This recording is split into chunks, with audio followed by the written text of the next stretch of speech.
अभी पंखा लगाकर केवल भेष बदला है, किरदार वही पुराना है। पहले से ज्यादा खूंखार हो चुके हैं हम, आ जाना मैदान में जो तुझे आजमाना है। और कानों में मिट भरनी है या छाती में बेच, भरपूर दिया जाएगा फरमाइश, बता तुझे क्या खाना है।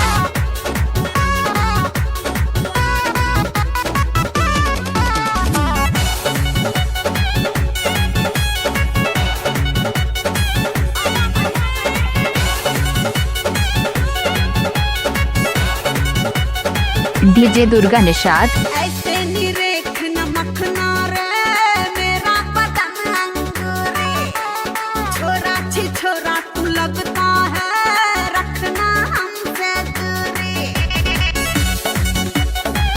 दुर्गा निषाद DR। ऐसे निरेख नमकना रे मेरा बदन अंगूरे, छोरा छी छोरा तू लगता है, रखना हमसे दूरी। तेरी पतली कमर तेरी कम सिन उम्र, उद्घाटन में आज कर देता हूँ। सुलझ जाओगी या फिर उलझ ही जाओगी। पांडे जी का बेटा हूँ, चुम्मा चिपक के लेता हूँ। अरे पांडे जी का बेटा हूँ, चुम्मा चिपक के लेता हूँ। डीजे दुर्गा निषाद, गांव ब्राह्मण तारा, जिला फतेहपुर। इनका mobile number 8446017936। DJ Durga Nishad, गांव ब्राह्मण तारा, जिला फतेहपुर। इनका मोबाइल नंबर 8446017936।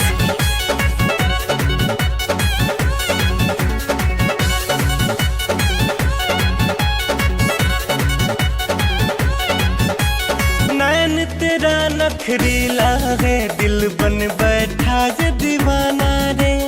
डालना ऐसे गाना मुझ पे, खोज के नया बहाना रे, खोज के नया बहाना। दुर्गा निषाद DR। नैन तेरा नखरीला है, दिल बन बैठा है दीवाना रे।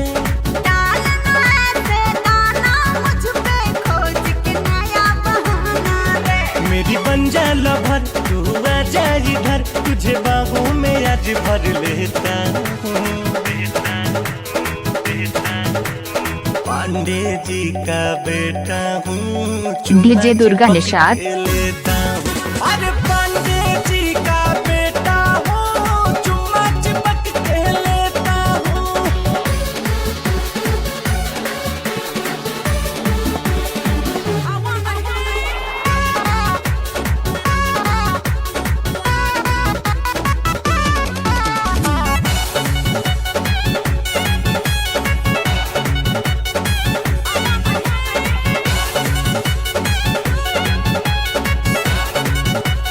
Durga Nishad DR। Hot figure दिखला कर क्या तुम जिगरे को ललचाएगी। तुम जैसे परवाने को ये परी हाथ ना आएगी, परी हाथ ना आएगी। हॉट फिगर दिखला कर क्या तुम जिगरे को ललचाएगी। तुम जैसे परवाने को ये परी हाथ ना आएगी। मेरे होठों का जाम कर दे मेरे नाम, ये ऑफर मैं तुझको देता हूँ। दिखा दूंगा। पांडे जी का बेटा हूँ, चुम्मा चिपक के लेता हूँ। अरे पांडे जी का बेटा। डीजे दुर्गा निषाद, गांव ब्राह्मण तारा, जिला फतेहपुर। इनका मोबाइल नंबर 8446017936।